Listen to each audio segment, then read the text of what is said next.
And we are live on the Side Quest. Live, a very beautiful Sunday evening, May the 16th. It's going to be a fantastic show tonight as Zach and Taylor do the majority of the speaking, and I go on mute and probably sleep. Speaking of which, hey, Taylor, how's it going? I'm so happy to be here for NIERLy tonight. NIERLy. I think we labeled it NIERLY. It's NIERLy E3 time is the name. NIERLy E3. Okay, that's fine with me too. NIER. Mm-hmm. Yes. That oh works. My gosh! I still got a few of them. Hey Zach, how's it going, dude? Pretty good. That's it. That's it. Good to know. Good to know. So Zach's still riding the high of Final Fantasy 14 beating out World of Warcraft for top subscriptions on an MMO. That's basically that is so. I mean, we want to jump into the news and start with that. Into the news. Final Fantasy 14 news, my friends, and you guys were kind of keeping abreast of this. I was not. So tell me. And what Endwalker is. Zach, you want to go? Okay, so Endwalker, so it's coming out November 23rd, which is kind of weird for an expansion, but I mean, yeah. There's going to be like a content drought, which is kind of expected because they're going to have to, like, the end of this expansion is next week. So there's going to be 5 months of like events that like repeats of old ones. They're gonna, and that's pretty much it. They're gonna like bring back like mount events, like the Final Fantasy 15 mount, which you can like all your friends can ride in the car and like have fun and stuff. Which, by the way, is super super weird. The first time I ever saw that mount in the wild, because I haven't played that much comparatively of Final Fantasy 14, but they kept to the aesthetic for like the majority of the additive stuff, and then there's just Final Fantasy 15 car rolls up. You're like, oh yeah, no, this is a video game for sure. Yeah, there's that, and there's the Cloud's bike from Final Fantasy 7.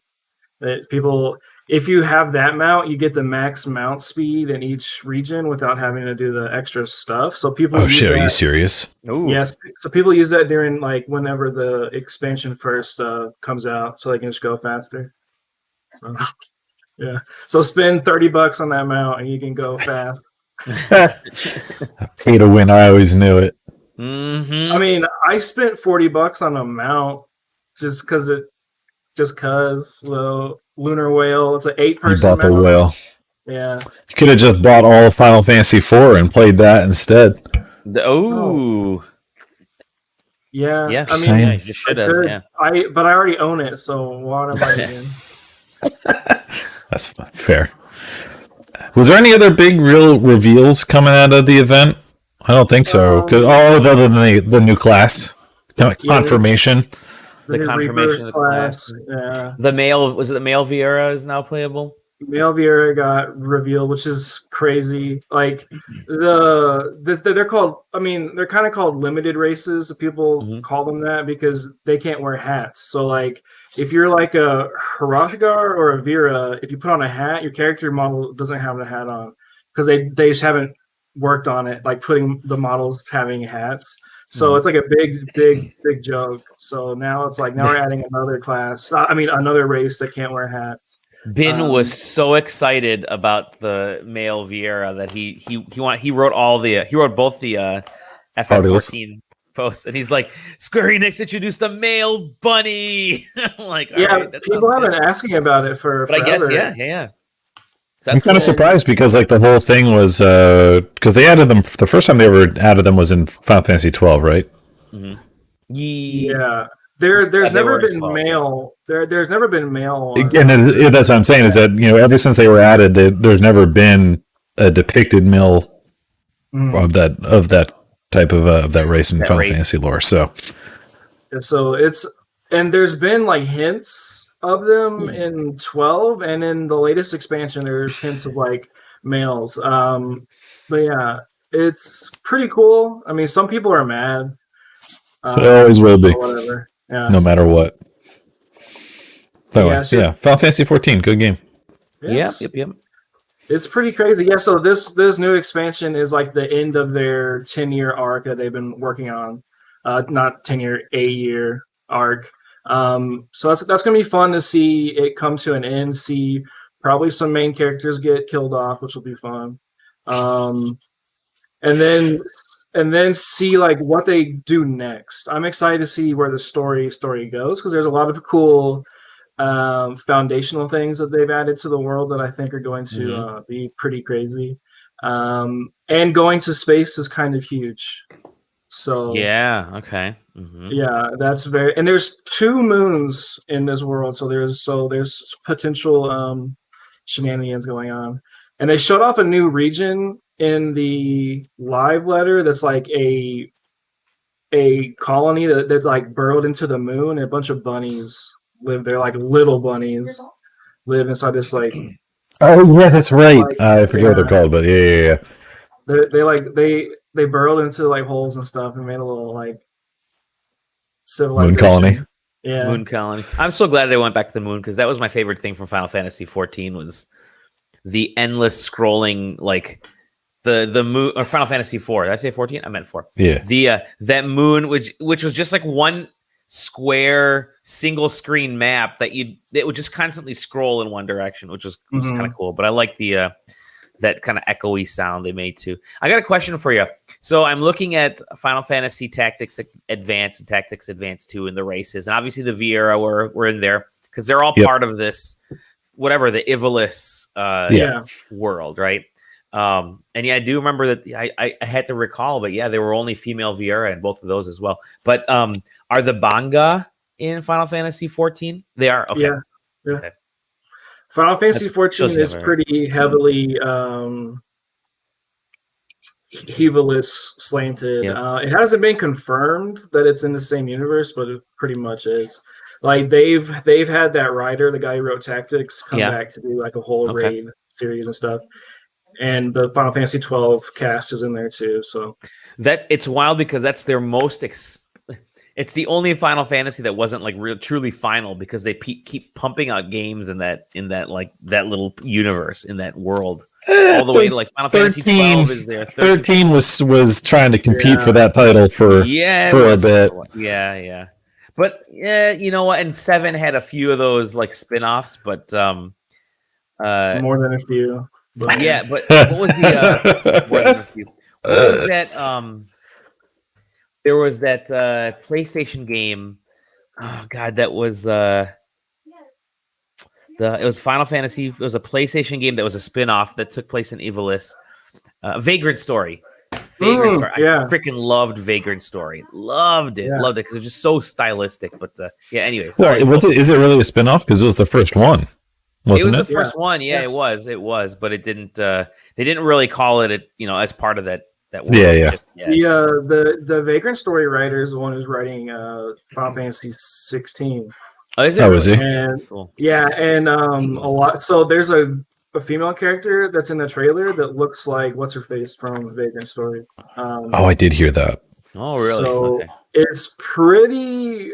I'm pretty convinced that it's going to be based in the same world, because I mean, the same team who does Final Fantasy 14, like the A team, are doing 16. So they kind of have. And the you same can't find Vagrant Story anywhere, right? It's not. I don't think it's available. Is it on Steam or nothing?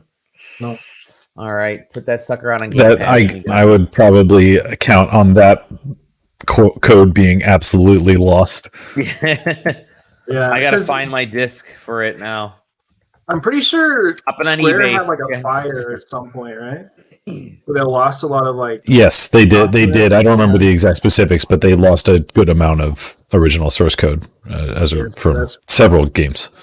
That's probably included. So. Other news, Dally, what do you got? Okay, that's it for Final Fantasy 14. Okay. Well, Final Fantasy 4. That's it. We got there's you can play the fan fest level 60 for free. Yeah, there you go.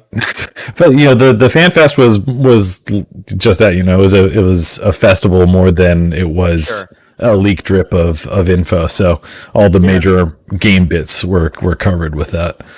I got a couple here that are, so obviously E3 is coming up here in a few weeks, and we're going to be doing our special in exactly 4 weeks. we're gonna do our prediction show in about a week or so here. I think that'll be a lot of Wait, fun. what's the actual dates of E3 this year? It's the 11th, 12th, whatever. No, 12th, 13th, 14th, 15th. So it starts that Saturday, actually. Saturday the 12th. Oh, that's when my leave starts.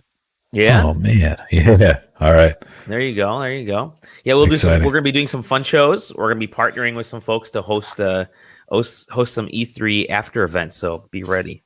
Be ready. But so yeah, E3 is coming up, and the leaks are plenty right now. I think the Division Heartland leaked like crazy yesterday. I think people were posting videos from, there were previews that were under NDA, play sessions, stuff that was going to be talked about at E3. But a lot of that stuff is leaked, so you can find it out there. But a couple things that I wanted to get into was EA said that in June, now Electronic Arts says they're having their EA Play in July, but they're going to debut the next Battlefield.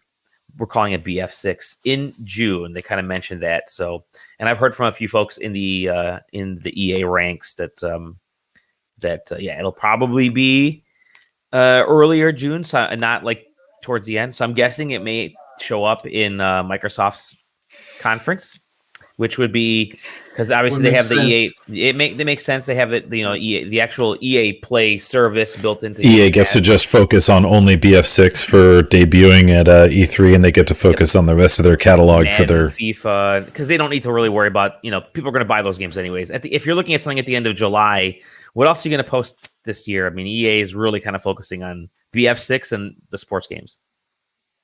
Were you going to say, Zach? I was going to say, do we think that they're going to ever do a Battle Royale version of Battlefield? Yeah.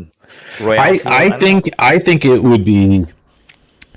I mean, maybe they'll stick it out, but I think it's weird if you look at what Warzone it is doing and has done, and you're like, nah, we'll just pass. We'll just skip.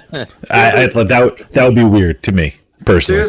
There's also like, I don't know, there might be a audience for it because it could be a more methodical, realistic. Right. I mean, you think about it as almost like some sort of blending where it's a medium in between, COD Battle Royale and PUBG Battle Royale, where Battlefield has always been that more, hey, we've got more authentic bullet drop and, and that sort of thing. That's always was kind of like what I thought of when I thought of Battlefield multiplayer in comparison to Call of Duty. So I think there's probably a place for it if they can make it interesting enough. I didn't think Warzone was going to kind of do the numbers that it has done. I stopped playing it personally after it didn't last very long for me, but I think I'm just not that interested in Battle Royale games at this point. Sure. In the minority, if I had to guess, but yeah, I think Battlefield could do it. I think that if it was just a business decision, there's no way that they wouldn't. Yeah. We'll see. So, okay, so what do we think the setting will be for this game? Because I can't think of where it could be, where they wouldn't have bad press. Like, that's kind of the thing, is like what war do we pick? Like, what was the last one Battlefield 5 or was it BF1? I can't remember what the last one was. Don't know. That's the Battlefield emoji. I don't know. The last one I paid attention to was 1942. So, the series. Here we go. The last one was Battlefield 5. So that was okay. Yeah, it was. So that's modern. That's set in World War II. I think BF6. I think it's going to go modern day. I think they'll go back to modern day. Yeah. Because I think the next Call of Duty, some maybe slight modern, slight future. I think what they said the next Call of Duty is going back to World War II. Is that what they were talking about? I think that was the word that was out there. So to have Battlefield, I think for them, they just did World War I, World War II, or whatever. So now they got to get to get back to modern day. I think people are really kind of interested in that. So. Do you guys remember Battlefield 1 whenever the opening gameplay is when you were running at a turret and your guy would get killed and it would say the person's name and you hop to a different character. I just don't find that stuff entertaining. So it's not exactly a compelling mechanism right. for me personally, but yeah. But yeah, I don't know. What about the? I saw this kind of blow up when they did their little announcement. When they were like, Battlefield 6, truly next gen game. And then it quickly leaked right after that hey, by the way, we're making it for PS4 and Xbox One. Because we need sales right now. Yeah, we need sales right now. It's like the last time that we were able to sell across 2 generations was Battlefield Hardline, and that was not a very good game.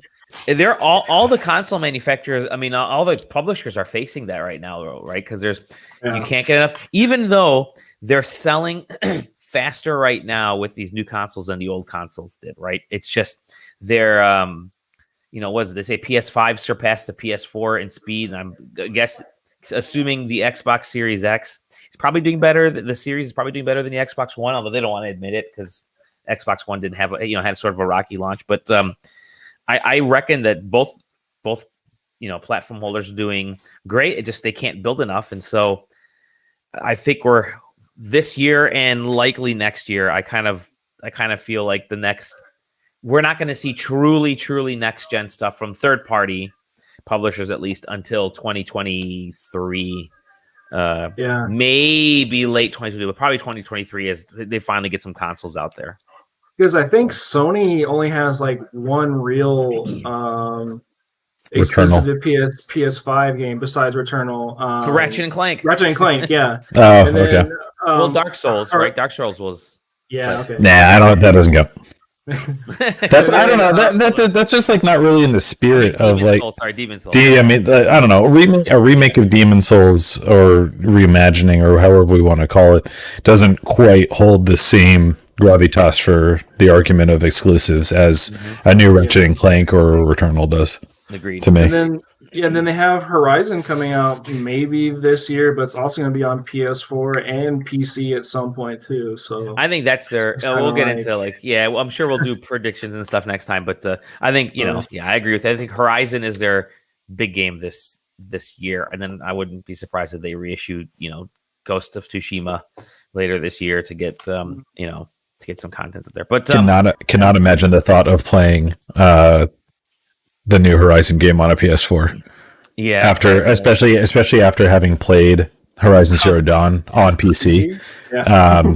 And I beat it on PS4 when it came out, and then I played it on PC. And the thought of a newer version of that game playing that on PS4 is absolutely not something that sounds enjoyable to me. How wild would it be if that game launches the same week as Breath of the Wild 2? Oh, when no. That's starting to line up like that's probably going to happen yet again. I love those videos that came out like comparing the two. Is like this. It's like, why is Zelda better than why is Zelda better than Horizon Zero Dawn? It's like Zelda has fire effects and Horizon doesn't. Well, there you go. Yeah. Now Horizon's going to add fire effects and Zelda will add like ice effects, and that'll be it. Such different games. What a ridiculous thing to try to compare. Completely different games.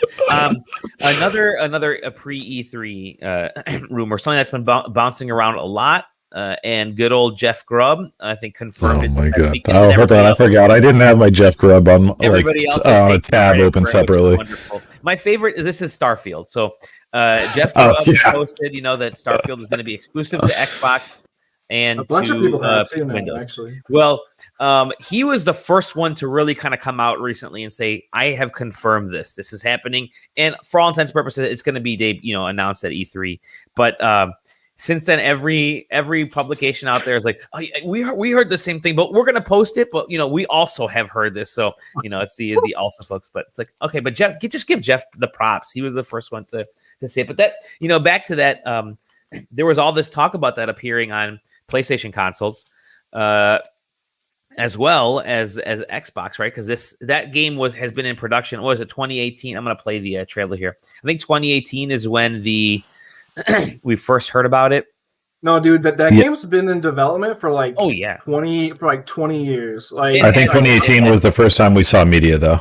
The first time they actually confirmed the game at that E3, the infamous Tom Johnson front row E3 at the Bethesda conference and losing his mind because he didn't know what the hell was going on. But Yeah, Starfield, and again, they just showed the logo. That was basically it. But we've seen all the leaks come out. I'm really interested to know.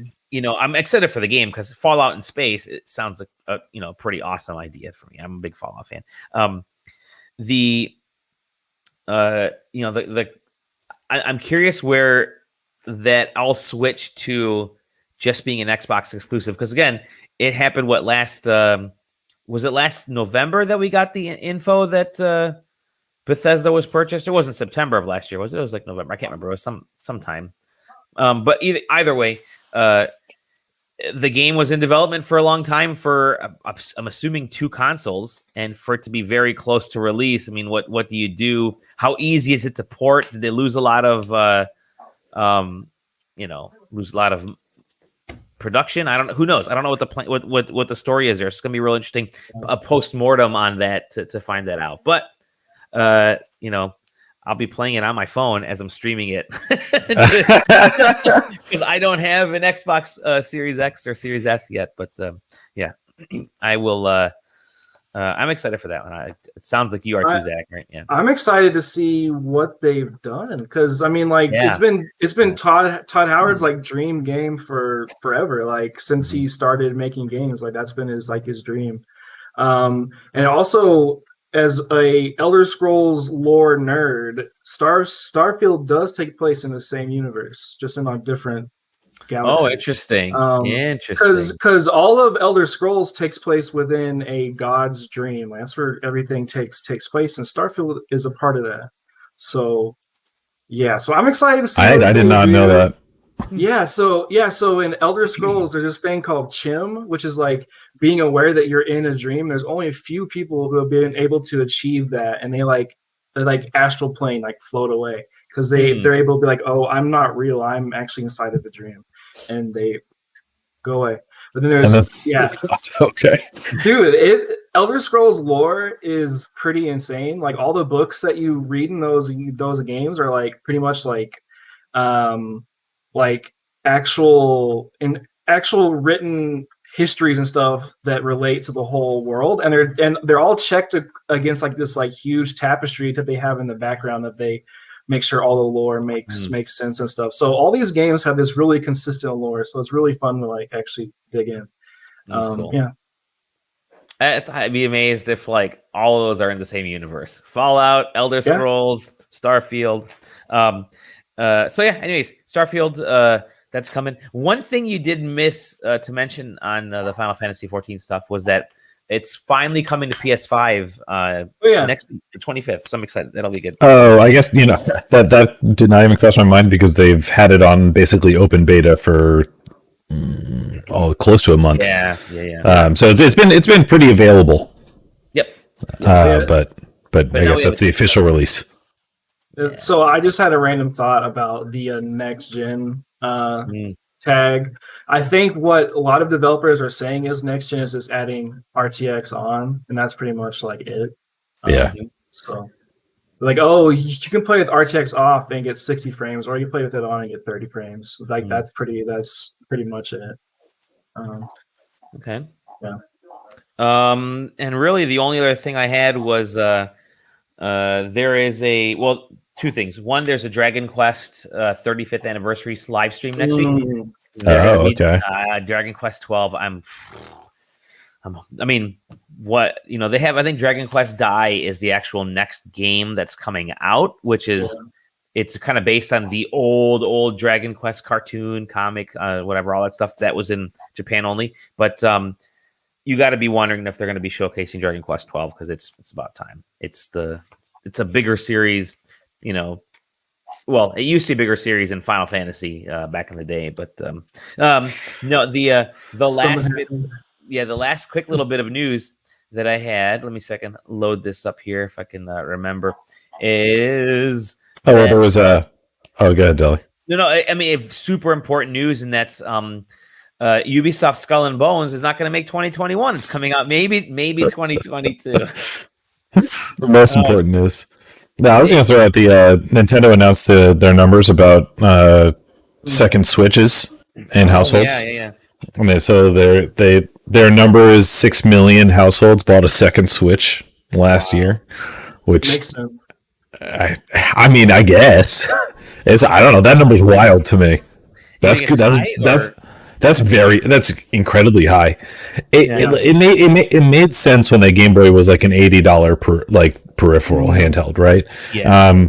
Even with the Switch Lite only being $199, it's just a hefty buy. I don't think that they broke down what it was between Lite and the OG and full, but regardless, I think that's an incredibly high number.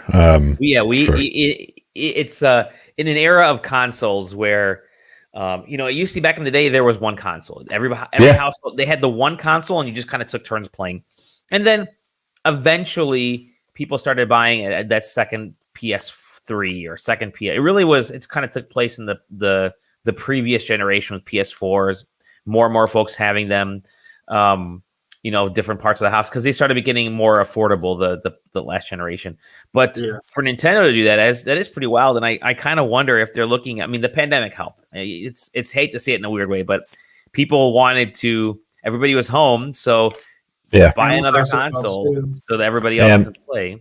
Yeah, and we read on them for Animal Crossing, one island, one system. Yeah, and I'm sure that probably drove a little bit because Animal Crossing was a really, really big game last year. Yep. I don't know. I'll put it this way: whenever they actually release the Pro, I'll probably be a 2 Switch household. So, but that's probably a 3 Switch household likely. Mine, I'll have the Switch. Well, I will. I'll have the kind of family room Switch, which is just for like family gaming and all that kind of stuff, and then I'll have the Pro Switch, which is the one that I'll be babying and actually hooked up to the TV that I want it to look good. But I can see that happening. Did you guys hear about that random Japanese board game that's selling? It's like a Japanese only board game on Switch. It's like a train game thing. No, and it sold 3 million copies in Japan. It's the biggest. Yeah, that thing is consistently at the top of the charts. And constant. I think it came out in December or something like that. But just constantly sells like in the top 3 or 4 games every month. And it's Japanese only. Yeah, it's like a board game thing. It's like the old Fortune Street type stuff that was really popular in Japan and never really took off in the US. But yeah, that's wild. That's huge. That's like 3 million over there is huge. Like that's that is. That's Pokemon level.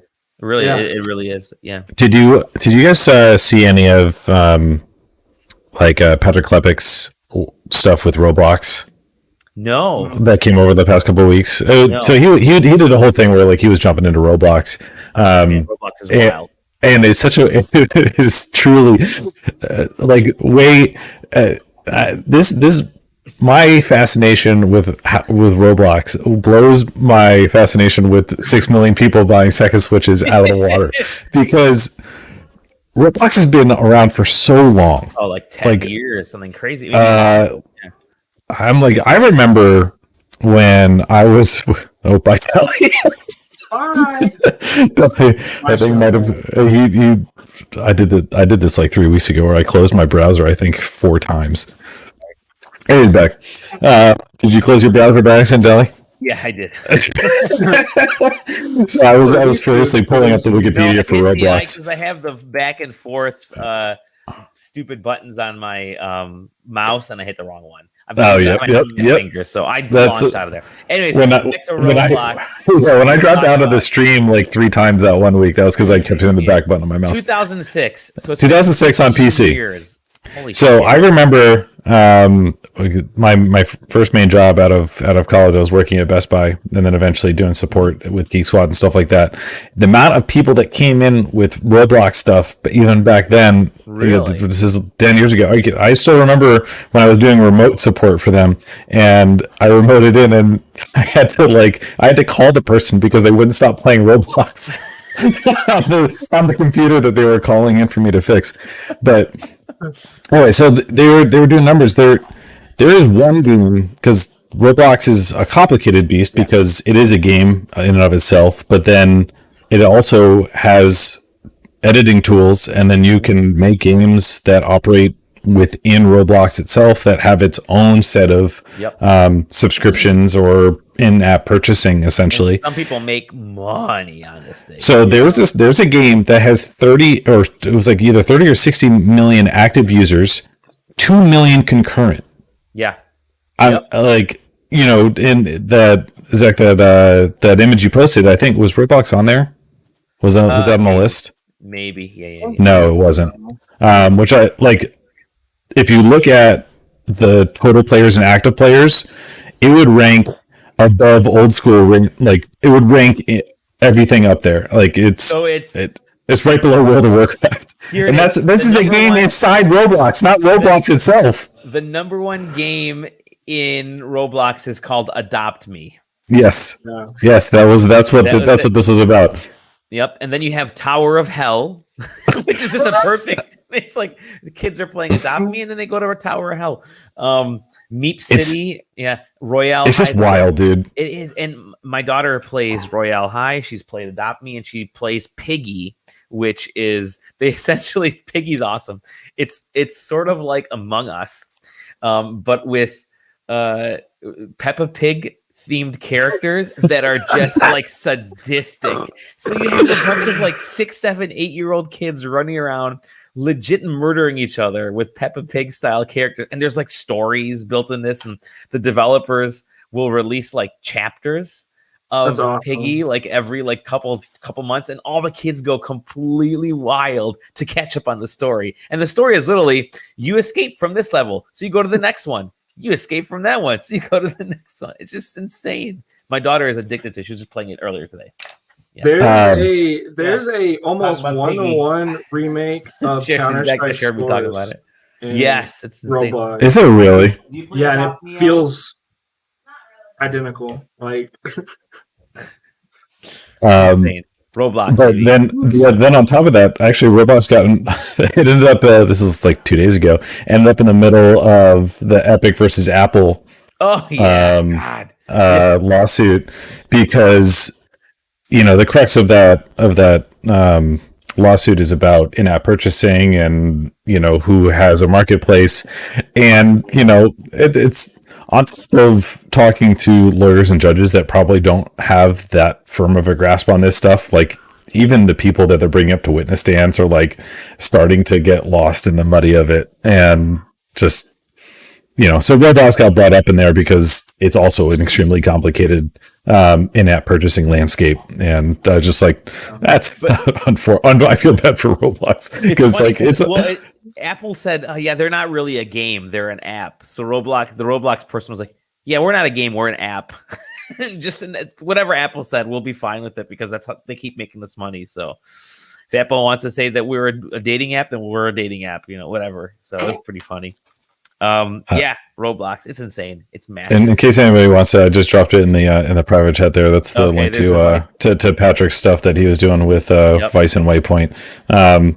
60 million active, like every monthly active players on Adopt. It's bigger than Final Fantasy 14. Could you imagine 60 million monthly active players? It's double the total players of Final Fantasy 14, which I don't know. It's just incredible. It's bigger than Call of Duty. It's bigger than, it's like the biggest thing, but nobody ever freaking talks about it. I'm gonna do an expose on it as well. Please do.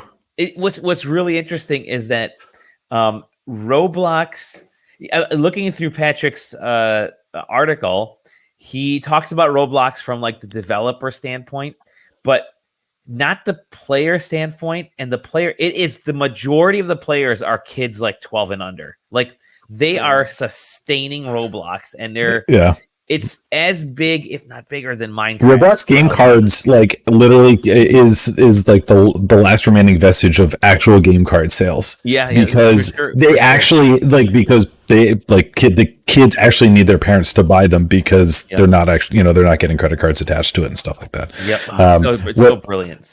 What's so funny is that Patrick, this was an article from like 3 days ago, right? On May 13th. Like I was talking, only because I googled like I couldn't find the story, so I just Googled Patrick Klepek and Roblox. And so one of it pointed to was his tweet where in February, his 4-year-old asked him about Roblox, and he said, I think something very bad is about to happen. And then here we are 3 months later, and he's writing articles about it. So I found that funny. But anyway, that's the end of my tirade on Roblox. Terry Kavanaugh even made a game in Roblox, which is just bizarre. That's cool. I'm gonna have to check a lot of these out. So, anyways, Roblox. I actually have a friend who ran a game in there. Like he made his own game with 5,000 active players and stuff, and he was able to make 5 figures a month. It is and just live off of that. Stupidly easy. Stupidly easy to make something and get it popular in Roblox, because you will see everything that comes out, even if it's just take a poll, take a quiz type of thing in Roblox, will get insanely popular. It's bonkers. It really is. It's if you could figure out a way to get advertising and other stuff in there, then you're gonna make money. That's it. SideQuesting. We're pivoting. Oh my god. All right, let's talk about what we've been playing. That'll be the news. Let me go first. Then you guys can just kind of go after that. I'm playing that hot new game from is it 2013 or 2014? Dead Space 3, baby. Dead Space. Really? Any reason? What? Yeah. So I never completed Dead Space 3, and I was going through updates because my Xbox will just randomly turn on for no reason. Like in the middle of the night, I'll just hear the that sound that you hear. What the hell is that? I'll freak out in the middle of the night. What's going on in the house? And so it happened the other day. And I got up, I'm like, why is my Xbox turning on? So I turned on. It's just an update that I had to, I have my updates turned on or whatever. And or dumb messages you get from the chats from random people, which is impossible to figure. Anyways, and I'm like, oh shit, sitting on top of the Xbox One, my OG, my launch Xbox One, actually a second one. I take back. Launch month Xbox One, let's say, was my copy of Dead Space 3, which I forgot that I hadn't completed it. And I think I was cleaning out it just shows you how I'm very bad at cleaning things. I was cleaning out the Xbox a year and a half ago and took Dead Space 3 out of there. And I'm like, oh shit, I should probably put it back in there and try it out. So I did, and played Dead Space 3. And I'm like, wow, this is very different than the first 2 Dead Space games. Yeah. They carry over some of the crafting side of things, but it's way more in depth now. You can create weapons completely from scratch, and way more actiony, action based. But I guess less scary, much less scary, because there's fewer monsters, there's fewer space monsters in the rooms. You're the rooms are a little bit smaller, but you'll only ever face maybe 2 to 3 monsters at most. Whereas in the first Dead Space game, it was hordes. It felt like you'd be facing off, and it was all long corridors in that game. But Dead Space 3 lets you fly in space between different ships, for different parts of a ship, just through space debris. But it is so boring. I don't think you can accelerate. You just launch yourself off of one thing and you just float. And you're I just got to point in that direction and hope I don't run out of air. And okay, I made it, landed. That was a boring ass trip from one end of this debris to the other end, and that meant nothing to me. I mean, I pulled space rocks with the stasis spell or the kinesis, whatever, but that was it. So, but I miss Dead Space. You guys, you brought out the Mass Effect trilogy, and you're missing out. You got to bring that Dead Space trilogy next, because there was some good stuff in that game. I think Dead Space 2 kind of was the peak of the 3. Yeah, for sure. For sure. Is so good. It's so good. The Last of Us stole a whole sequence from it. Did they really? That's how good. Yeah, there's a part where you're hanging upside down on a rope, and Last of Us. Yeah. Yeah, there's some awesome sequences in Dead Space 2. That's one where you're on that, is it the asteroid or the planet or whatever that you go back to as part of the story, and you basically wreck alien havoc on that. You bring the aliens to this planet, but so it's Dead Space is so good. I remember there was the Wii game, Dead Space with Dead Space Girl. Yeah, with Dead Space Girl, where they sold something 6,000 an initial launch day, and they were so disappointed. Like, how did this game not sell? This is the Unreal shooter, right? Yeah, it was actually a really good game. I actually really enjoyed it, and I think there was a PlayStation version of it as well later on. But that's probably worth some cash if somebody can come across that Dead Space Extraction or whatever that was. Aren't the old Dead Space devs making a horror game in the PUBG universe? Isn't that their next thing? I think you're right. Yeah. I think you're right. I don't know. It sounds plausible. Anyways, Dead Space is awesome. That's the best game from that Xbox 360, PlayStation 3 generation. We don't need to talk about any games or remakes from that generation. Let us move on. There's it. That's nothing else. Let's talk about what you guys have been playing. And I can check out. No, just kidding. Go ahead. Tell me what you guys have been playing, because you guys have this in-depth discussion happening right now. Yeah. So I'm playing this game called Hollow Knight. We can talk about that real fast. Talk about Hollow. Is this your first playthrough? Yeah, dude. I'm going through my backlog. I just have this huge backlog, so I'm just going through these games. I was like, I'll try Hollow Knight. I own this game on 3 different platforms. I just never played it. I played like the every first game, right? Yeah. I played like the first hour. Like, man, this game's good, and I just never come back. Well, like now it's like actually like hooked me pretty hard, and I'm just like, dude, I'm just digging in. That game is so tight. Like on a mechanics level, I really love how tuned it is. You have to dedicate yourself to what you're doing. Like, okay, I'm pressing this button and I have to stay right here. And if you get hit, it's your fault for pressing the button at the wrong time. So it feels good, and it's probably like one of the only games I would say feels like Dark Souls, because it kind of carries the same soul. No pun intended, but it has the same soul of like this, like pushing through, going to discovery, dedicating yourself to your attacks, to your movements. So there's really not much to say. It's just really good. It's hard, which is good. I like hard platformers. Some of the stuff they make you do, unlike it, like you have to get this item type of thing with like the platforming is exceptionally hard, and I really respect them for just saying like, yeah, you're just gonna have to try it.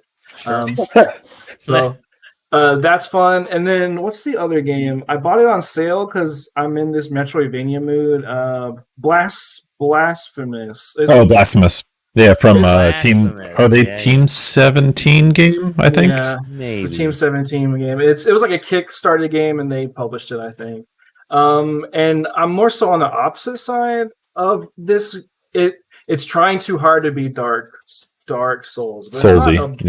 But it's not a bad game. It's not bad. But I'm just not feeling it yet. But I'm definitely gonna go back to it. But it's definitely not as fine-tuned as like Hollow Knight is. I think Hollow Knight might be the peak of like Metroidvanias. Like it definitely is like the best. Hollow Knight was a treat, like from start to finish. I just remember I sat down and I crushed that game. That was like every time that I have free time, I'm going to be playing Hollow Knight until I beat it. How long did it take to complete? Yeah, take it.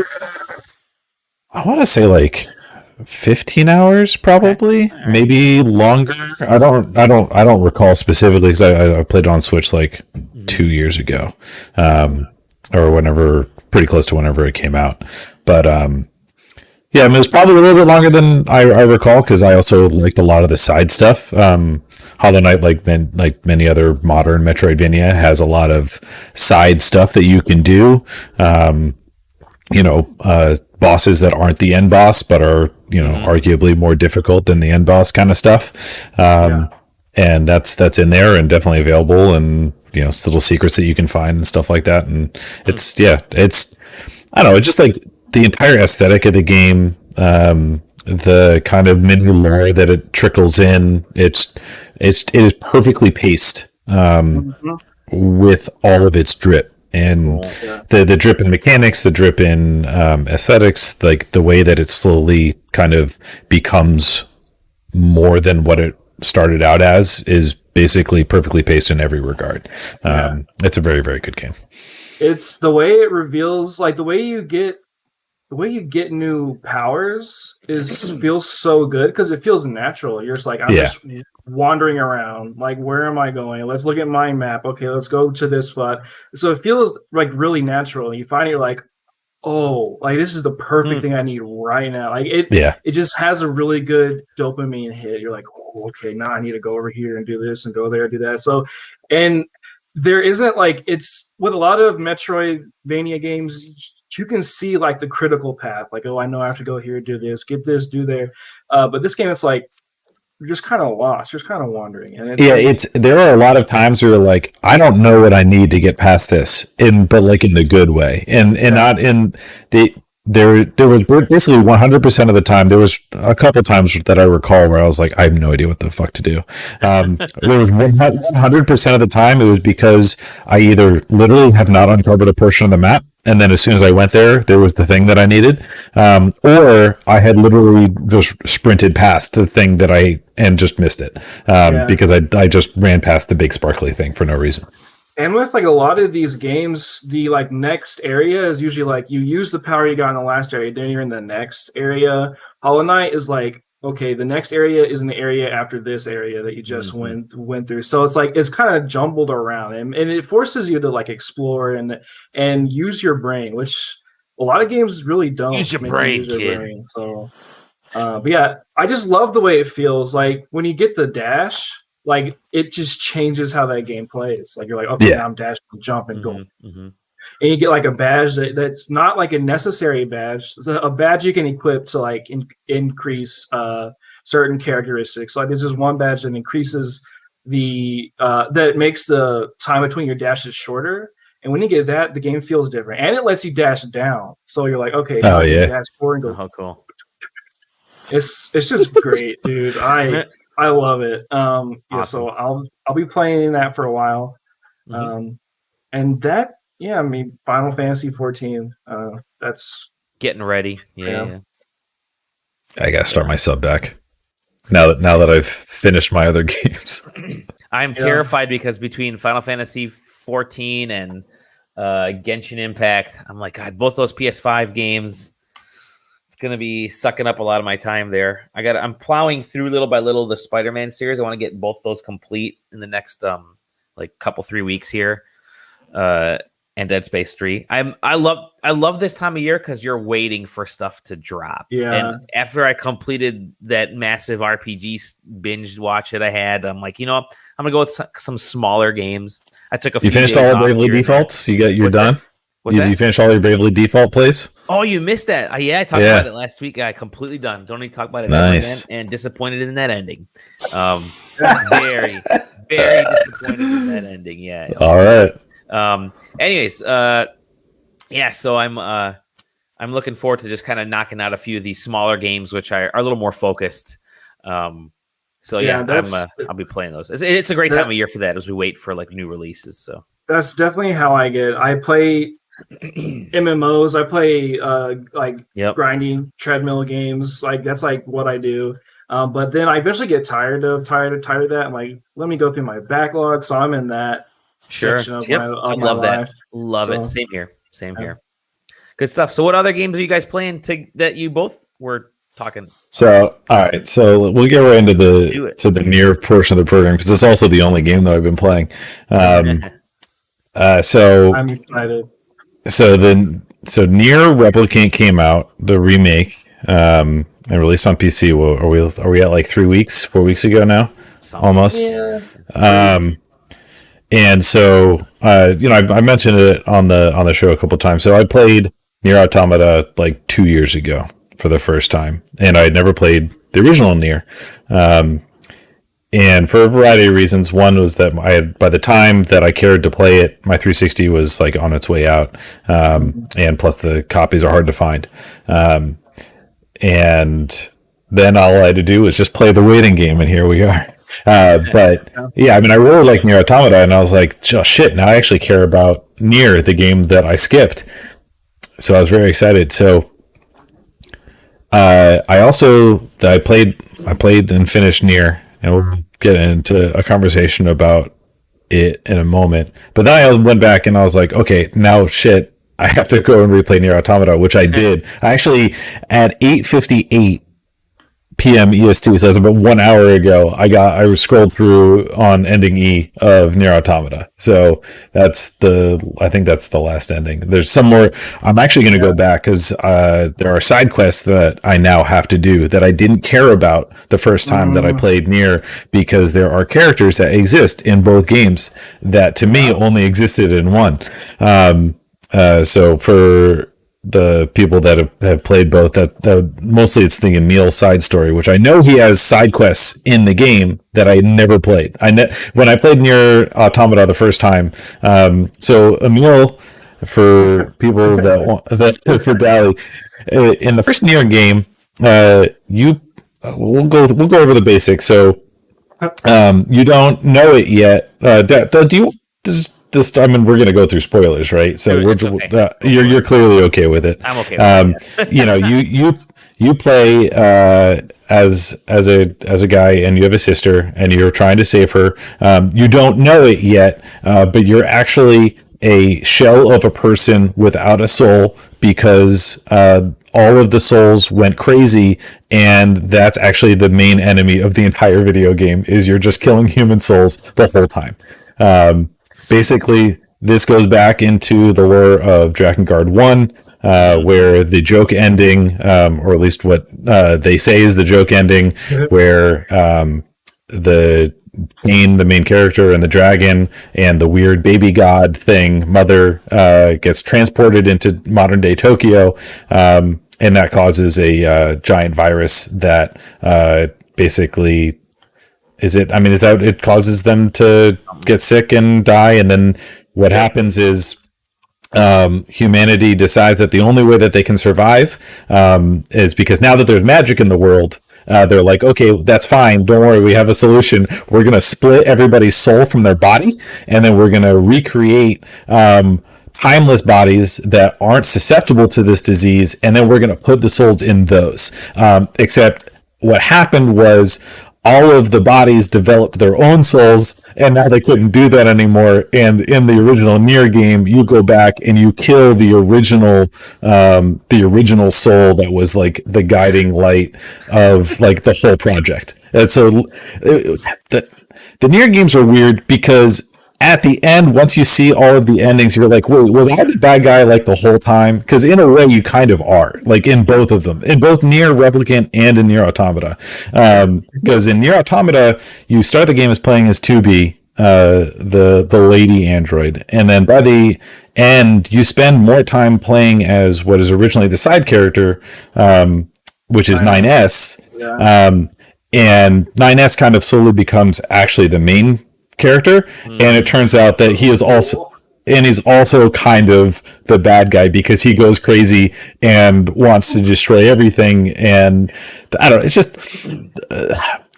the way that information slow drips. So by the way, this is because we're going to just spoil everything right now. So the kid with the pipe is he's in the year 2030, when the virus is just starting to kill people, and they've already started to split people from their souls. This is the kid's reincarnated Gestalt body. So that's the reason why that's Emil. That's scary Emil. After he gets transformed and he melds with his sister, who was a human weapon that they created in like the 2050s or something. And Emil is trapped in a horror mansion for like 3,000 years, and then you go through a storyline where you merge him with his human weapon sister, and then turns into that scary thing which Yoko Taro always wears as his mask. Just the whole thing. But the only problem with there's his sister that you have to beat as one of the bosses that he merges with. By the way, that's Emil before he merges, where he's a normal person. By the way, so they make Emil. They both turned into human weapons, right? Except his sister has that weird body. Emil is a magic weapon where his eyesight turns things to stone. So Nier, the first one, is broken up into two parts. One is that there's a 5-year time skip in between, and when the last thing that happens before the time skip is Emil has to use his eyes and turns literally one of the main characters into stone, who is the Lady Kane, or Kaine, if you want to care about pronunciations. The whole thing is just fucking bonkers, dude. And like it's truly bizarre. But what I find. Go ahead, I just want to say, Dolly laughing is like the perfect response because like, it's awesome. Yoko Taro has this amazing ability in writing to like talk about really intense, depressing things, but also ramp it up and make you laugh at the same time, and then make you feel like shit. Like so, it's like. It's like a really it's a part of the whole thing. Like this is, by the way, like the saddest scene of the whole game that they're showing off in this trailer. So you go through this whole storyline. So what's actually one thing that I wanted to touch on is that the differences between NIER and NIER Automata is that NIER Automata is such a cleaner game, and like clearly NIER Automata could not exist without NIER Replicant / NIER Gestalt. Because they're just Gestalt the same thing, or so when they decided to localize NIER Replicant or just NIER into the U.S. market, they thought that it would make more sense in the U.S. market to have instead a brother and sister, a father and daughter. So the jokes about Daddy NIER is that was the U.S. version, and they called it NIER Gestalt, because it just made more sense because it was the Gestalt program that started the whole thing and kind of brought on that storyline.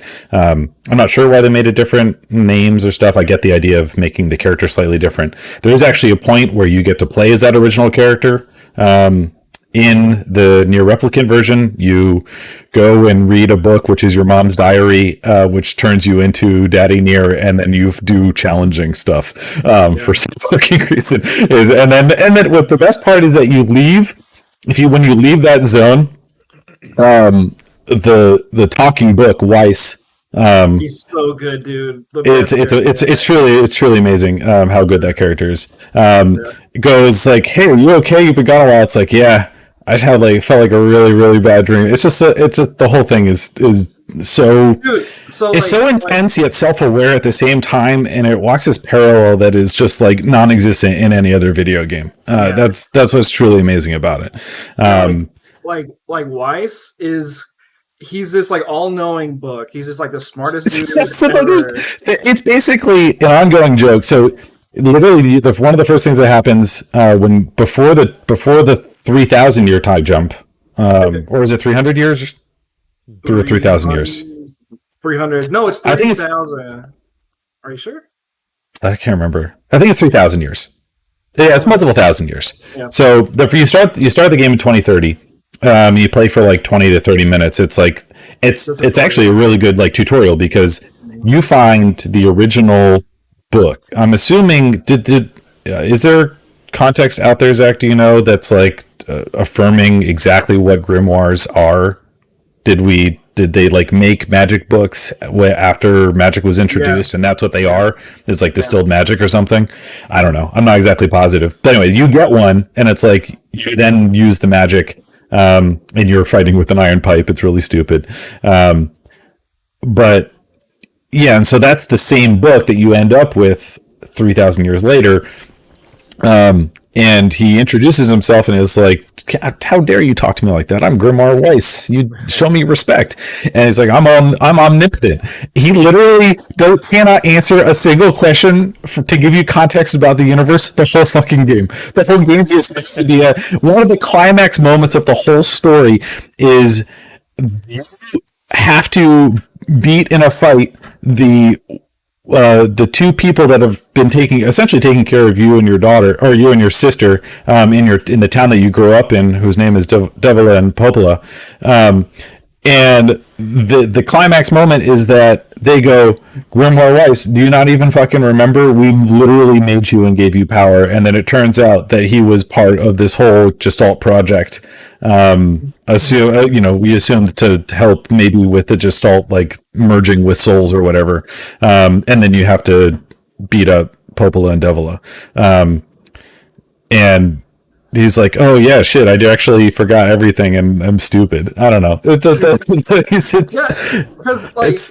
he like the whole game he makes comments about things because he's a very like uppity, like snobby, like really like German, like voice, and he always makes fun of people for being stupid. He's like, "Oh, this hussy's stupid. She can't do anything right," and it's like. And then he makes comments. He's like, "Oh, isn't this weird how we're running around doing all these quests all the time?" It's like, "Why are you helping all these people?" And then he's just a dumbass. Like, it's so funny, dude. And but actually, what's funny? One of the things that's funny. So there's one of the towns is a seashore town, and there's a lady that you have to help, and she's the lighthouse lady.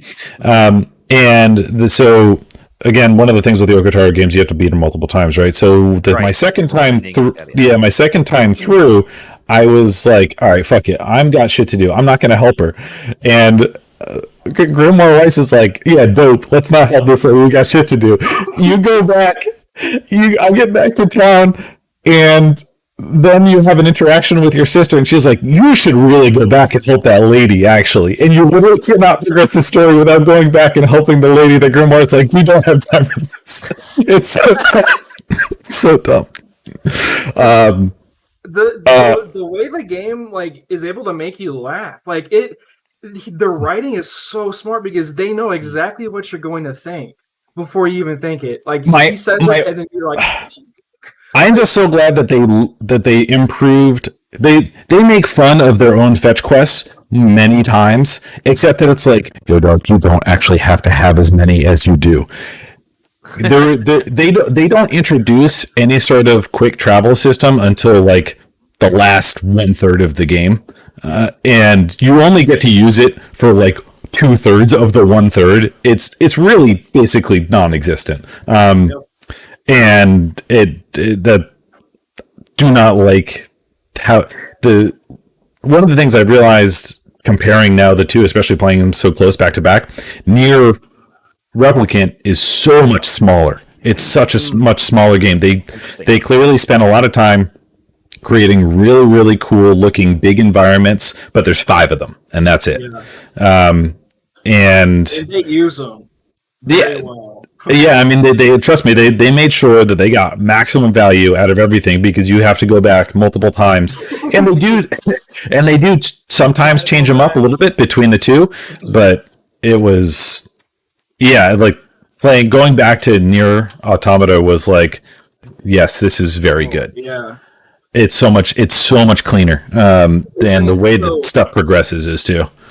Yeah. So So in the original NIER, you couldn't dash in the air and you couldn't move and use magic. So just imagine playing that game without those. And there wasn't any air combos either. So like the way Replicant, like the whole time I was replaying the game, I was just like, this is such a rare occurrence to happen in gaming where a creator gets to come back to like the original of something that created something huge and kind of tweak it. Mm-hmm. And it's a remake, but also a like kind of just like a sequel to the original, because it adds things, it changes things. Yeah, I was gonna get to that. It's like a really circular kind of like diagram, and it's very cool, and it's also just a 1-to-1 remake as well with tweaks. Sure. Which is rare because usually we get remakes and it's like, oh, you can do third-person shooter game now instead of like whatever, like a Final Fantasy VII remake thing, which is cool. But a lot of fans would have just liked a 1-to-1 remake. And this is able to be a 1-to-1 remake, make fans happy, add a bunch of shit to it. And then it feeds actually even better into the Automata sequel. Yeah, we're watching here. Yeah. So so one of the things that Zach's talking about is that they actually added an entire new ending onto NIER Replicant. Nice. Like when they did the remake. So NIER Replicant had, I think, originally just like 3 distinct endings, right? And then they added in the original NIER. And then they added in a 4th. Correct me if I'm wrong. See, there's 4. There's 4 now, but there was only 3 before. No, because the Kaine's extra content from the new remake is brand new to the series, I thought. Yeah, no. There's also the ending where you kill her, so that's kind of like 2, right? Oh, okay, yeah, that's true. But yeah, so there's a whole new set of stuff where, and and thank God that like game guides exist so that I don't have to like try this out and figure it out for myself. Dude, the way you get this is crazy. Yeah. You beat the game 4 times, basically, and so this is one of the places where NIER Replicant is way weaker than NIER Automata, because NIER Automata does the replay stuff 10 times better, and I'm actually glad that I played this one first, NIER Automata first compared to NIER Replicant, because the NIER Replicant replay is way it's just rougher. It's just not as well fleshed out. The first 2 playthroughs are almost identical. So the one thing that they has going for it is that they don't make you play through part 1 again. The only thing that you replay is part 2, which makes it more obvious that like, hey, this is intentional. It's not, not a random thing that you click start game again and you're playing new stuff. So you basically play the exact same thing. Everything happens identically, except that they include maybe a grand total of like 2.5 minutes of new cutscenes that are scattered out in the retelling of the story. And then you do it again, and they include another new smattering of cutscenes included within it. And it's just like they give a little bit of exposition to Kaine, and because she's a complicated character, because she's got a shade like already occupying her body, which is kind of weird because again the bodies developed souls and it made the shades basically not be able to survive inside them, but for some reason it did in her. And I don't know, Kaine is an incredibly good character to exist in a video game. She is a amazing crux to the whole, because like the first time you meet her is an amazing moment, because like the whole vibe of the story before is kind of like a typical like fantasy, kind of like Darda, who is kind of edgy, and then you meet her, she's like, "You fucking bitch asshole!" Like she's like, and they're like literally bleeping. They bleep out her conversation. It's I don't know. It's incredibly done. But the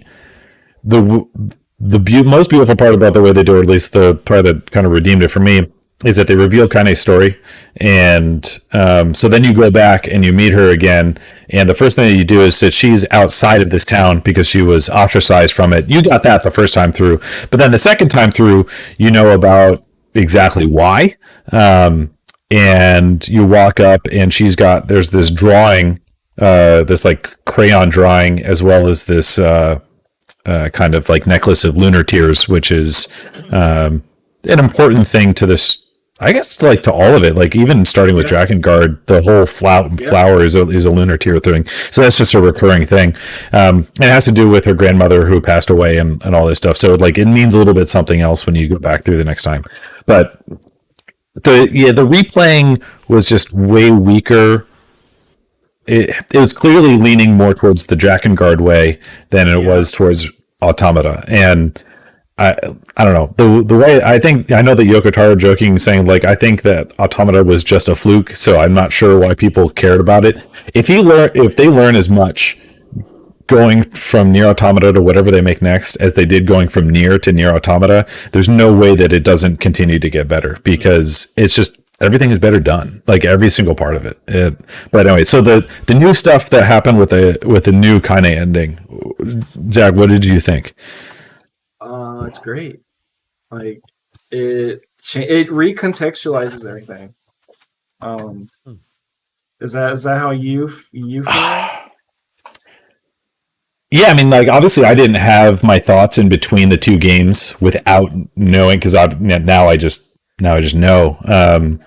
But I can't imagine going from NIER to NIER Automata not having that extra context.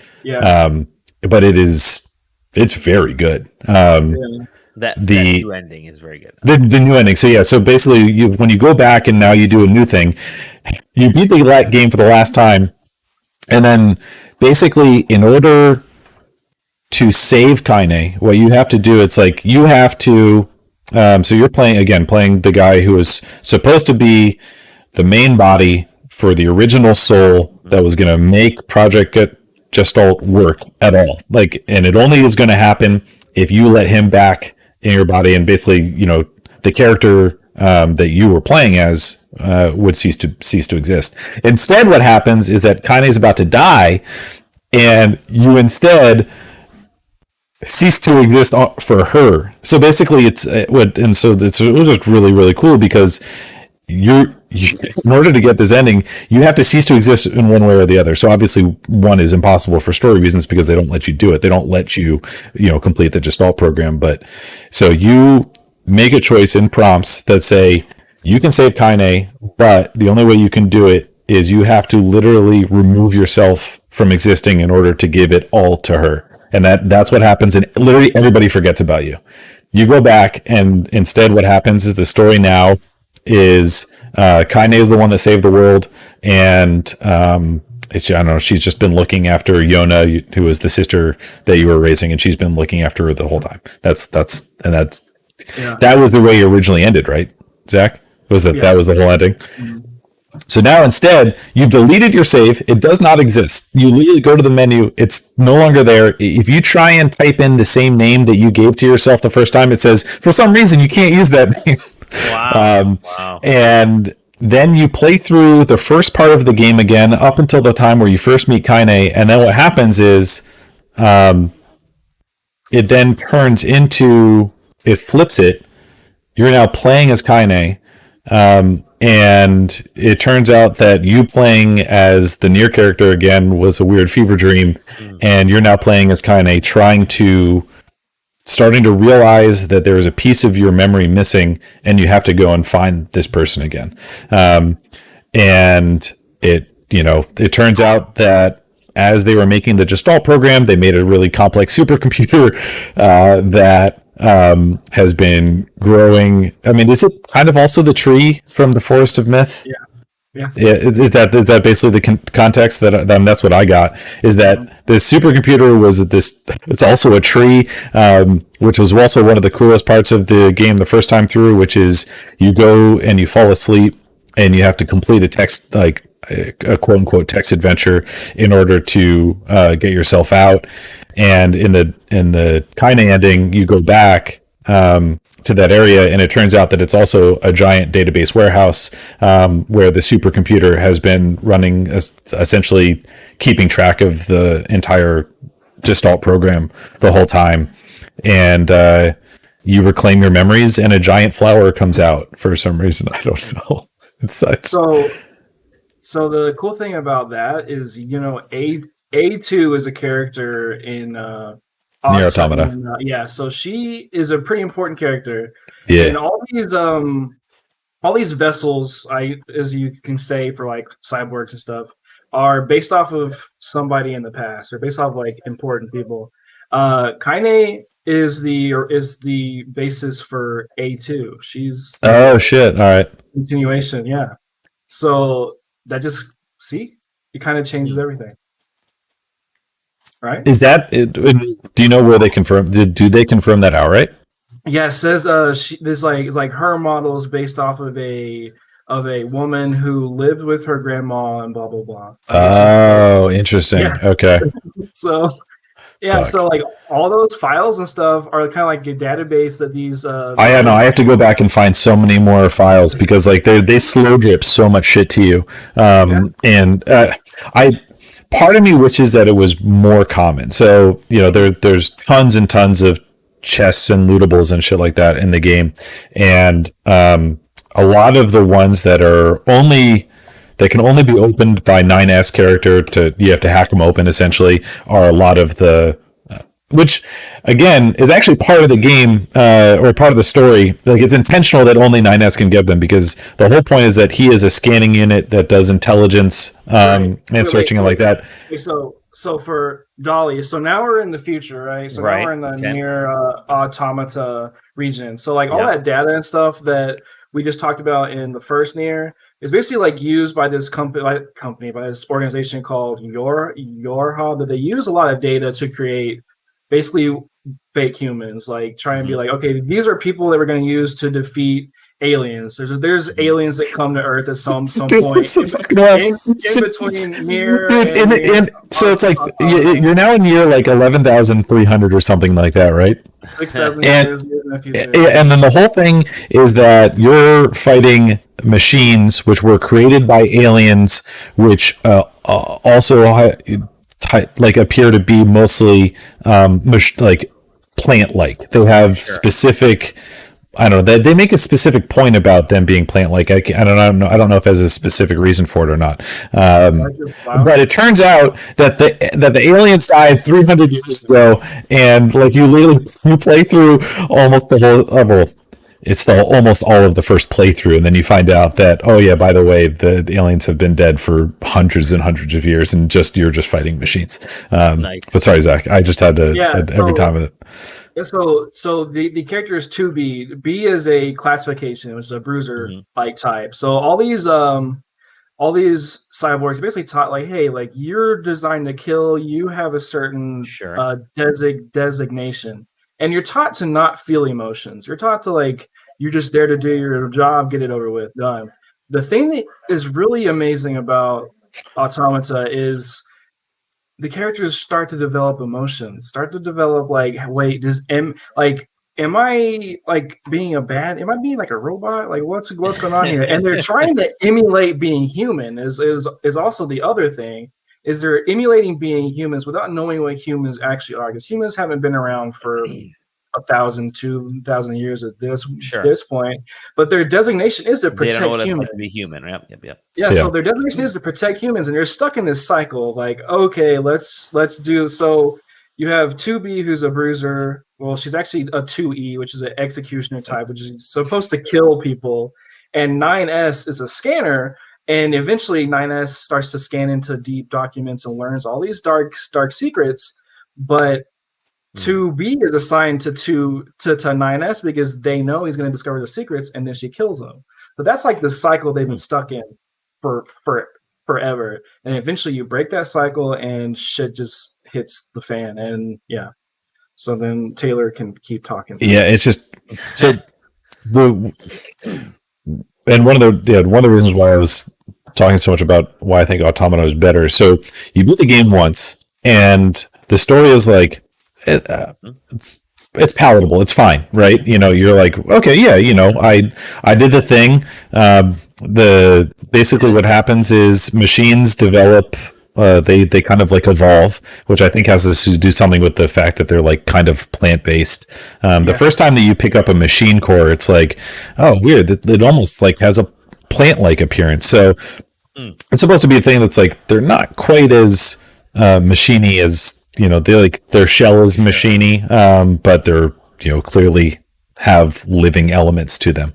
And so in the first kind of big boss fight that there is, all of these basic ass looking machines, rusty as hell, all jump on top of each other, climb up, create a cocoon, and then a human ass looking person, literally the cocoon cracks open and a body falls out, and that's Adam. And then he can't talk. He learns to talk over the course of the fight. You kill him, and then Eve sprouts from his body. I mean, like, you know, as if it couldn't be any more clear. And then you're like, okay, so, and then that's the villain for the first playthrough. You kill Adam at some point later. Then Eve is very mad. You kill Eve, and then as a result, 9S dies. Or it's like he gets infected with a virus, starts to turn into like a machine. And so the first time through, you're like, fuck. And then 2B has to kill him because he's turning into a machine. And she's like crying, and you're like, oh fuck, they definitely do have feelings. And what you don't realize until you play through like the third time is that she's not crying because she grew to love 9S so much. It's because she's literally been killing 9S for like hundreds of years, and it's like it's going to be too difficult. But so what's different is that the second time that you play through, it's immediately totally different. You're now playing as 9S. You're like the it starts to diverge. The parts where they are not in the same place, you don't see 2B. You're just playing as 9S. You're doing 9S stuff. You're hacking things, and the introduction of the hacking completely changes the game in a positive way.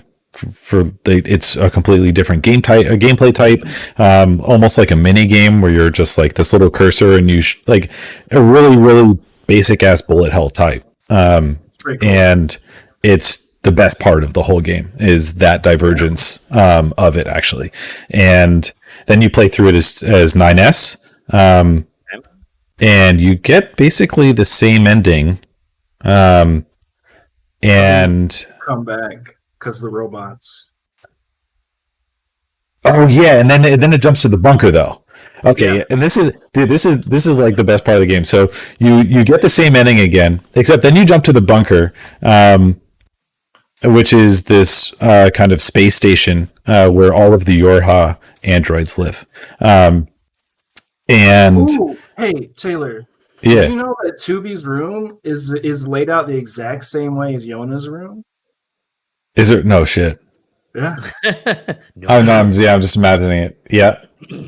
Well, and so what was always interesting to me is that like as soon as I saw Yona, and then like well, not as soon as, but like a little bit later, and then like Yona, and then Yorha, it's like a little bit too close to not be right. And you actually find a patient file about Yona, and she gets chest X-rays, and I don't have all of the reports yet.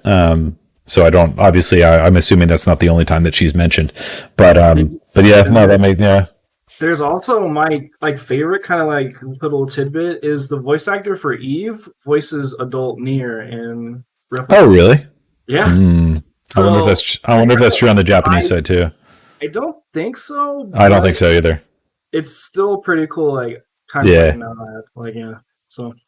Yeah, because I remember they did not sound the same on this one, because I recognize a lot of the voice actors not by name but by sound, because I usually listen with Japanese voices. But but anyway, so yeah, after you beat it the second time, and then it diverges, and then you're like, okay, the cycle broke for whatever reason, and because 9S essentially keeps himself alive by instead attaching himself to the machine network. And again, this is because like he's supposed to be inquisitive and he figures stuff out. And the problem is that he went clearly way past what he was ever supposed to accomplish. And this is what I was talking about, where he like kind of becomes the bad guy, because he attaches himself to the machine network, which causes the cycle to break in a bad way, except that you find out, like, you also kind of learn that you absolve him of this. He's not actually that guilty, because what you also find out as time goes on is that the downfall of this whole system was also pre-planned. So what you play through on that third time is that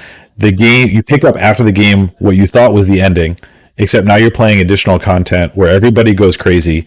The machines completely rebel after Eve dies, and like just everything just goes to shit. Like all of the Yorha units go insane. You have to then kill them and escape from the bunker, and like it turns into just like action packed for like the next hour, and it's so fucking good. That's actually like the best turning point in the game, I think. Although I'm probably going to say that about like 3 other times during the rest of it. And it just, those first 2 playthroughs are like, okay, it just feels so much better than the original NIER, because the second time when you go through as 9S, it's like this is like noticeably and appreciable different than the first time through, and I like that. And then you're like, okay, I guess let's do it again, except that you wake up and you're not doing that again. You're in the bunker, and it's like, what the fuck is happening? And it's just, I don't know. NIER Automata is just such a fucking amazing game. The whole thing about it. All right, the best part is that you then get to the end, and so like I'll just skip ahead. I mean, you do a whole lot of shit. It turns out that the machines have also I can't tell if it's supposed to be the exact same thing or not, but the machines also create a massive, essentially, data warehouse, which is a giant spire, or becomes a giant spire, which then they use to create essentially an interspatial arc, where they leave Earth to go and become something else off the planet. but it feels so similar to what the tree was in the original NIER that it's like it's kind of hard to ignore. But anyway, so like that's what the game becomes. 2B dies. She gets a virus that she, I don't know, for story reasons, can't eliminate. And 9S blames A2 for it. And so you play as them interchanging each other. The whole time during the game, you have what are called pods with you, which at first it's like coming off of NIER is like, okay, we wanted to keep the same gameplay type where I have my book companion above my shoulder that fires magic bullets. And so the pod is like the exact same kind of thing. It actually is similarly snarky, except just more deadpan because it's supposed to be like an actual robot with no emotions. Except the joke is that literally the whole ending, like the E ending of the game, the supreme ending, is that the pods create their own fucking network, and then all just decide that it turns out over time we actually also evolved and now have emotions, and then they rebuild the android. It's so fucking wild. I cannot believe it. It just sounds like it's like just crazy all over the place, which is it's cool. I think I really love Dolly just listening in on this because it does sound like insanity, but like the way the game is able to distill this to you and make it make sense is just flawless writing, dude. Yoko Taro is such a good writer. Like, I don't think there's anybody even close to him working who's like able to do what he does. Like, I want to ask Taylor, when did you first get into NIER, Taylor? It was NIER Automata. Like, let's see, when did I bet you 2019. Yeah. I'm trying. So I'm gonna 2017, I think, is when it came out. Yeah, and I'm trying to remember the way that I'm gonna find out is by looking at my Steam achievements, and when I got them. But then you kind of got all into NIER after Automata, is what you're saying. Yeah. Yeah, and then I tried. I think I mentioned this in casual. So I played November of. I beat it in December of 2017. Okay. All right. What about you, Zach? Dude, I was in the 10th grade in 2010, and I bought NIER on the Xbox. I bought NIER and Bayonetta on the Xbox. Did you ever play Drakengard? No. That's like okay. I played. I have played it on my. Well, did you play it before though? Is what I mean. No, I never played it before. But there was a kid at church who told me about it. Like when I was young, like really young, he's like, my favorite game is Drakengard. I remember him vividly saying that, which is very weird. But yeah, no, I've never played Drakengard. I bought NIER because I remember hearing about farming. Like that's like what made me buy it. I love farming in games. The farming and fishing, I was like, cool, I'm in. Bought it, I was like, oh fuck, dude. It's also it is also such a fucking minuscule portion of the game. Like aside from one fish, you actually don't. That's it. You don't have to farm or fish other than that in the whole game. Yeah. I can't wait. I'm looking at my achievements, and I didn't get like 9S's ending until January, but I started playing like in late November. So that means it took me, I cannot believe it took me 2 months to beat that game. How is that possible? I literally I started and finished NIER Automata, I think within 8 days this time around. And that's, I work in a baby. So shit, it took me, otherwise like I would try and make this a 3-day game. If I was back doing nothing. It just like, anytime I think about these games, I'm just like so enamored because there's no other games like it. Like there's literally there's really not. There's nothing like it ever. Like there will never be another NIER. Nobody will ever get close to it. The stuff that he's able to do within a video game is just next level. And the amount of depravity he's also willing to drop into is something that video games don't do in general. Like he is willing to make you feel uncomfortable. He's willing to make you think. He's willing to make you feel like shit, which is not what a lot of games make you want to do. A lot of games make you want to be happy and make you want to tweet like, "Oh my god, this game's so cool." But NIER's like. The original NIER is bleak as hell. I mean, literally. So, especially, this was most notable after the 5-year gap. I thought on like the first moments in part 2. Yeah. So in part 1, it's like well, things are kind of bad, but it's not that bad. We're all like, doing all right. And the shades are like getting kind of close to town. That sucks because shades are hard to kill. They're also human souls. They're also humans, and you're killing children the whole time. The whole time, dude. They literally spill blood, and you're like, you're not questioning anything about what was. Anyway, you kill them, and you hear them like saying like, it's like, oh yeah. dude, like.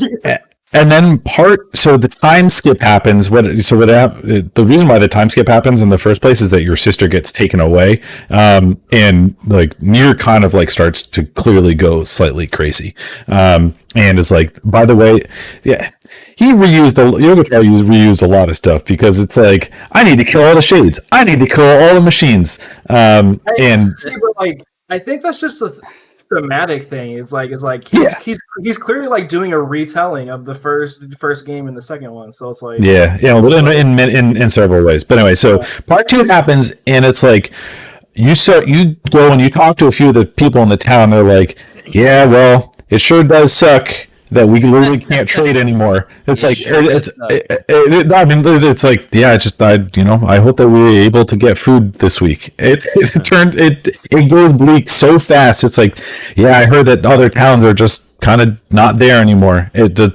Just within the 5 years, just all of humanity is like starting to just go like decline immensely.